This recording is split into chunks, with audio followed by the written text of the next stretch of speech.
મને અહીંયા બોલાવવાનું કારણ કહેશો? હવે શું કરવા બોલાવી છે? ખાસ કામ હતું તારું. ખાસ કામ? હા. તમારા મમ્મીએ ફરી કોઈ કમ્પ્લેન્ટ કરી છે? મને કામમાંથી બહાર કાઢી મૂકવાના છો? નહીં હેતલ, મારા મમ્મીએ કોઈ ફરિયાદ નથી કરી તારી. પણ આજે મારે તને એ વાત કરવી છે કે જે વાત હું તને આજ પહેલાં ક્યારેય કરી નથી શક્યો.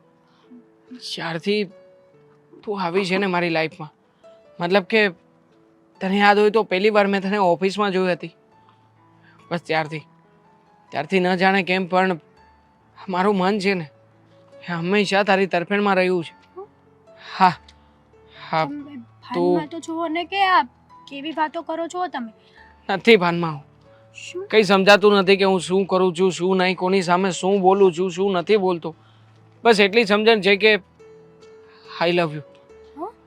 હું તને પ્રેમ કરું છું. દિવાંગા, કેવી વાત કરો છો તમે?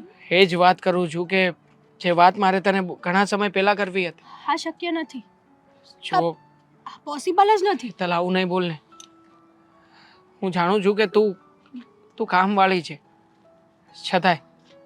છતાંય તે તું ઘરને બહુ સારી રીતે મેન્ટેન કરીને રાખે છે. તારો સ્વભાવ બહુ સારો છે. સાથે સાથે તું પરિસ્થિતિને પણ બહુ સારી રીતે હેન્ડલ કરીને જાણે છે. મને તારા જેવી છોકરી તે જોઈતી હતી. મને એવી છોકરી જોઈતી હતી કે જે મારી સાથે મારા પરિવારને સમજે, પરિવારના દરેક લોકોનું ધ્યાન રાખે. અને તું એવી જ છે યાર, જેને મેં મારા મનમાં જોઈ હતી. ના નહીં પાડતી, મારું દિલ તૂટી જશે. પણ તમારા ઘરના આ ક્યારેય નહીં સ્વીકારે. મને તમારા ઘરના ક્યારેય એક્સેપ્ટ નહીં કરે, કારણ કે એની નજરમાં હું એક કામવાળી છું, એક ગરીબ વ્યક્તિ છું. ઘરના લોકોની સામે જ્યારે લગ્ન કરીને જઈશું ને ત્યારે એણે આપણો સ્વીકાર કરવો જ પડશે. દિવાંગ, મારા લીધે થઈને તમે તમારા ઘરના સાથે દુશ્મની શું કરવાનું લો? દુશ્મનાવટ નથી લેતો. હા, એ જ બસ થયું ને. હું તને ઝંખું છું, તારી સાથે રહેવા માંગુ છું. અને હેતલ, તું જ્યારથી આવી છે ને ત્યારથી ન જાણે કેમ મને કંઈ સમજાતું નથી ઊંઘ આવતી. સપનામાં તું, જમવા બેસું ત્યાં તું, ઓફિસમાં કામ કરું ત્યાં તું. પણ જો અત્યાર સુધી મેં મારા મનને બહુ કંટ્રોલ કર્યું, પણ આજે ના રહેવાયું એટલે તને અહીંયા બોલાવીને બધી જ હકીકતની જાણ કરીશ. અને જો હું તારા ઉપર કોઈ દબાવ નહીં કરું કે તું મારી સાથે લગ્ન કરી જ લે. તું કહીશ ને એમ હું કરીશ. પણ હા, મારા ઘર તરફથી કે મારા તરફથી ક્યારેય પણ કોઈ પણ બાબતે તને કોઈ કમી નહીં આવવા દો. આ પ્રોમિસ છે મારો. દિવાંગ, તમે ગમે તે કહો, પણ તમારા મમ્મી અને ભાભી શાંતિથી આપણને આપણી લાઈફ નહીં જીવવા દે. તો જુદો થઈ જઈશ એમ નથી. પણ તમે જ મને ભૂલી જાઓ ને. તમે તો આટલા બધા હેન્ડસમ છો, મારી કરતાં પણ સારી સારી છોકરીઓ તમને મળી શકે છે. તમારી પાસે તો લાઈન લાગે છે, લાઈન. રૂપને શું કરવું છે? રૂપ, રૂપિયો અને આ છોકરીઓના દીદાર પર જો મોહી ગયો હોત ને તો ઘણી બધી છોકરીઓ આવી હતી, એમને રિજેક્ટ ના કરી હોત. એટલા માટે તે છોકરીઓને રિજેક્ટ કરતો હતો, કારણ કે મને એવી છોકરી જોઈતી હતી કે જે તારા જેવી હોય. તારા જેવી નહીં પણ તું જ હોય. હેતલ, પ્લીઝ આજે તું નિર્ણય કરી લે. તારે શું કરવું છે? મારી સાથે લગ્ન કરીને મારી સાથે મારા ઘરમાં રહેવું છે કે આજીવન નોકરાણી બનીને તારે તારા ભાઈ માટે થઈને ભીખ માંગતી ફરવી છે? જો હું વચન આપું છું, હું તને કે તારા ભાઈને ક્યારેય પણ દુઃખ નહીં પડવા દઉં. હું ક્યારેય પણ તમારા બંને ભાઈ બહેનને કોઈ પણ બાબતે તકલીફ નહીં આવવા દઉં. હું છું ને, હું એમની સારવાર કરાવીશ. તારે આજ પછી ક્યારેય પણ કોઈ પારકા ઘરના કામ નહીં કરવા પડે. તું મારા ઘરની નોકરાણી નહીં, પણ હવેથી મારા ઘરની મહારાણી બનીને રહીશ. પણ જો તારી હા હોય ને તો, નખર નહીં. મારી હા છે. હું છેલ્લા ઘણા સમયથી તમારી જેવો વ્યક્તિ જ ગોતતી હતી, પણ મને નહોતો મળતો. મને ખબર હતી કે આ દુનિયા છે ને બહુ મતલબી છે. અહીંયા મતલબ સિવાય તમને કોઈ પાણીનું પણ નથી પૂછતું. તો હવે ચિંતા કરવાની કોઈ જરૂર નથી. અત્યારે ચાલ મારી સાથે, આપણે સમય પ્રમાણે લગ્ન કરી લઈશું. હા, ચાલ. ચલો. જો પ્રદીપ, મારે છે ને તારી સાથે એક ઇમ્પોર્ટન્ટ વાત કરવાની હતી. એક મિનિટ હો, હું મારું કામ પતાવી દઉં ને. કામ તો તારું પછી પણ થયા રાખશે, મારી વાત સાંભળી લે ને પહેલા. ઓ એટલી બધી હું તારે ઇમરજન્સી વાત છે તો તારે ઇમ્પોર્ટન્ટ કામ હતું? વાત ઇમરજન્સી હોય ને તો જ કહેતી હોય, એમ જ કોઈ ના કહેતું હોય. બોલ, શું કામ છે? જો તને તો ખબર છે ને મારું કામ, કે હું કઈ રીતનું કામ કરું છું. તો આજે જ છે ને મેં એક બહુ મોટો હાથ માર્યો છે અને મારે છે ને આઉટ ઓફ કન્ટ્રી જવું છે. ગમે તે કર, તારું કમિશન જેટલું થતું હશે ને એટલું તું લઈ લેજે, પણ મને છે ને અહીંયાથી ઇન્ડિયામાંથી બહાર કાઢ. અરે એમ કઈ થોડું એક દિવસમાં વહી જવાય. તને મેં પહેલા કીધું તું કે ભાઈ તારે જ્યારે ઇન્ડિયા મૂકવાનું હોય ને તું મને 10 દિવસ અગાઉ કહેજે. આ કઈ એમને કઈ હેલી વાત નથી કે તમે આજ કહો તો આજ ને આજ તમને બધું મળી જાય. અરે પણ કાંઈ પણ કર ને, તારા કોન્ટેક્ટ તો કેટલા ઊંચા છે, એટલા માટે તો હું તારી પાસે આવી છું કે મને ખબર હતી કે પ્રદીપને કહીશ ને તો પ્રદીપ ગમે એમ કરીને મને ગમે તેમ કરીને ઇન્ડિયાની બહાર મોકલી દે ને. અરે ઇન્ડિયાની બહાર ગમે એટલા કોન્ટેક્ટ ઉષા હોય તે કઈ આ કઈ થોડું કઈ ગુજરાતની બહાર જવું છે તો ગમે એમ કોન્ટેક્ટ ઉષા હોય તો વયું જવાય એમ તું વાત કરશો? હા તો- અહીંયા મને ઓળખે છે, કઈ બીજા દેશમાં બધા બહાર ઓળખતા હોય, અહીંયા મને બધા ઓળખતા હોય. હા તો પછી તારી કોઈ એવી જગ્યા હોય તો ત્યાં મને છુપાવ ને, કારણ કે મેં જે જગ્યાએ હાથ માર્યો છે ને મને ફૂલ એન્ડ ફાઇનલ ખબર છે કે એ લોકો મને ગોતવાની પૂરી કોશિશ કરશે. પોલીસ સ્ટેશને જશે, બધે જ જશે. તો પોલીસ સ્ટેશને જાહે તો તને હું એમ લાગે છે કે તું ગુજરાતમાંથી બચી જાય? હે, તારે આ બધી વસ્તુ કરવાનું પ્લાનિંગ હોય ને તો ખાલી 4-5 દિવસ અગાઉ કીધું હોત ને તો હું તને વ્યવસ્થા કરી દેત. હવે એ લોકોને ખબર પડી જાહે, આજ તે જે કઈ કર્યું છે એ ખબર પડી જાત, પોલીસ સ્ટેશનમાં જાહે તો શું થાહે? મને નહોતી ખબર ને કે મારે આજે ને આજે એ છોકરા જોડે સાચે લગ્ન કરવા પડશે. એટલે તારે લગ્ન કરવા સુધી વાત વહી ગઈ હતી? હા, એ તો વાત છે. અને એમની સાથે જોકે આમનામ તો મેં લગ્ન કરી જ લીધા હતા મંદિરમાં, કોઈ ફેરા બેરા નથી ફરી, પણ મારે તો શું છે, મારું તો આ કામ છે. આ કેટલામાં મુર્ગો હોય ને એ તો મને પણ નથી ખબર, પણ સાચું કહું ને તો બહુ મસ્ત મુર્ગો હતો અને એમની પાસેથી માલ પણ એટલો બધો મળ્યો છે ને કે વાત નહીં પૂછ.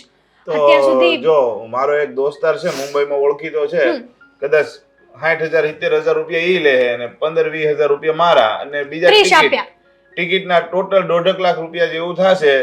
1.5 લાખ રૂપિયામાં થઈ જાય, પણ જો ગેરંટી નહીં મુંબઈમાં કદાચ પકડાઈ જાય ને તો પછી મારી જવાબદારી નથી.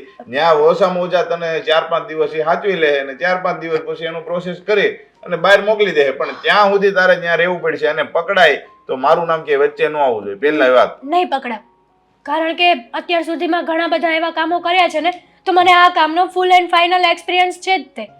એટલે એ લોકો છોકરો ને એ લોકો ક્યાં રહે છે? અહીંયા જ રહે છે, એટલા માટે તો હું તારી પાસે આવી છું.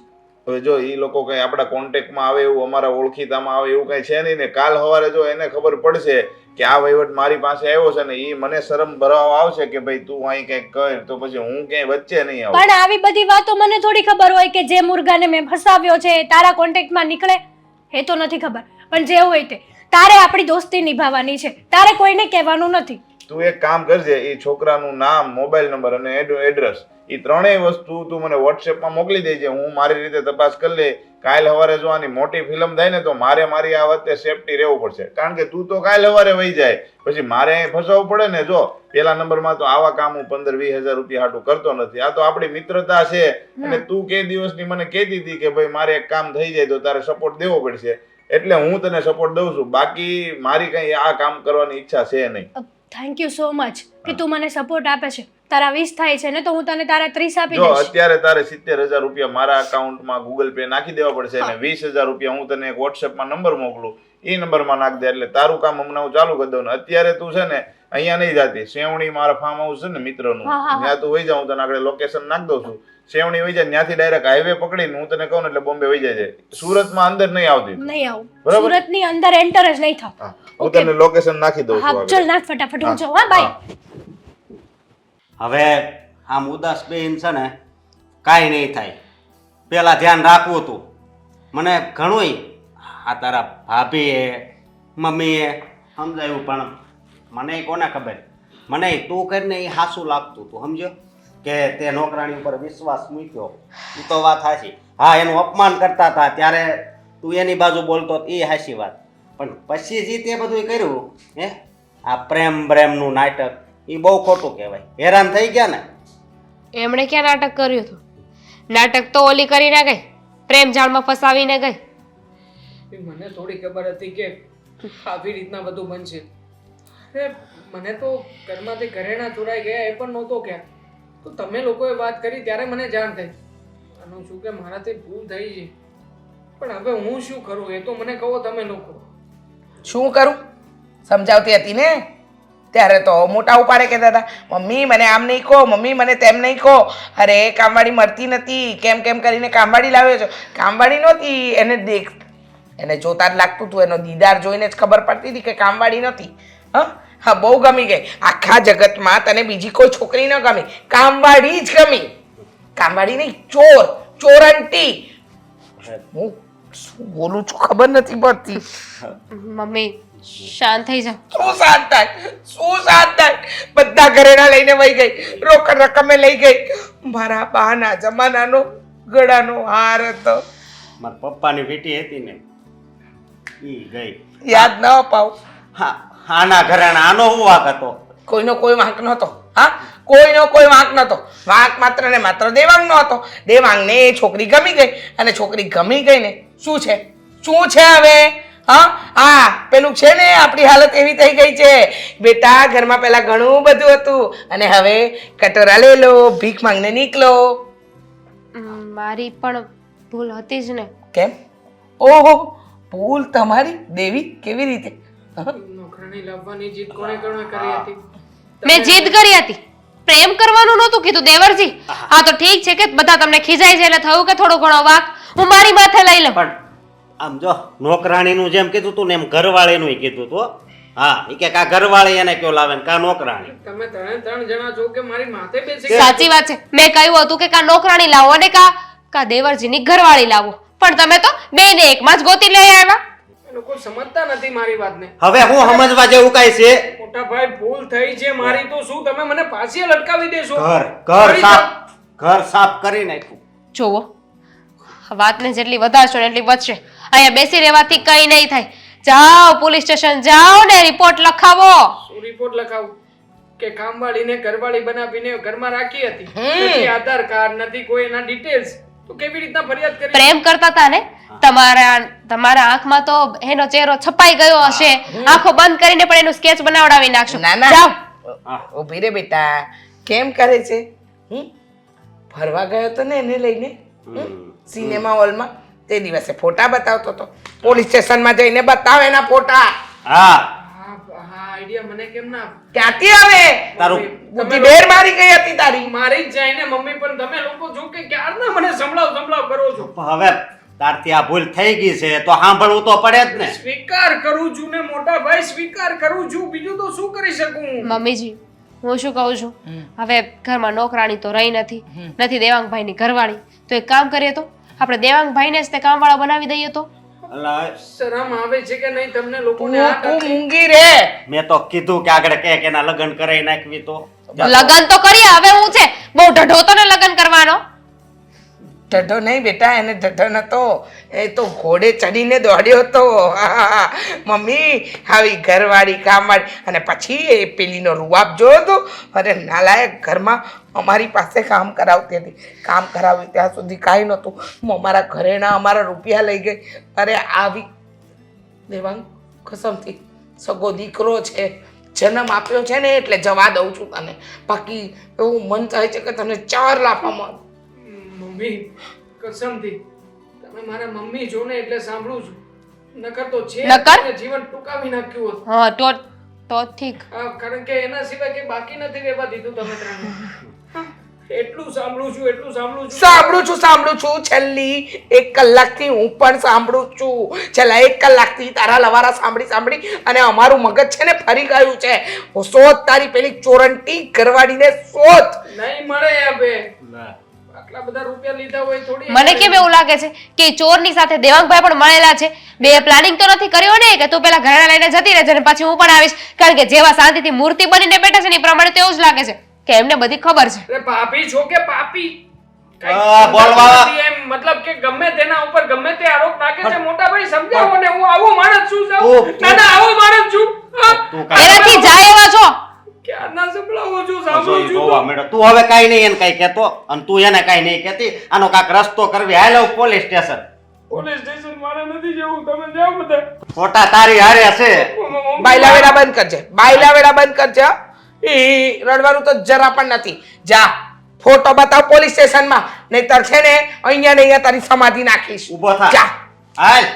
હાલો. લે આ તો મને કહેશે હાલો એમ. ઊભો થાય. પણ આવું છું હવે. અરે પણ તમે ઉઠાને પોલીસ પણ. સ્ટેશન લઈ જાઓ.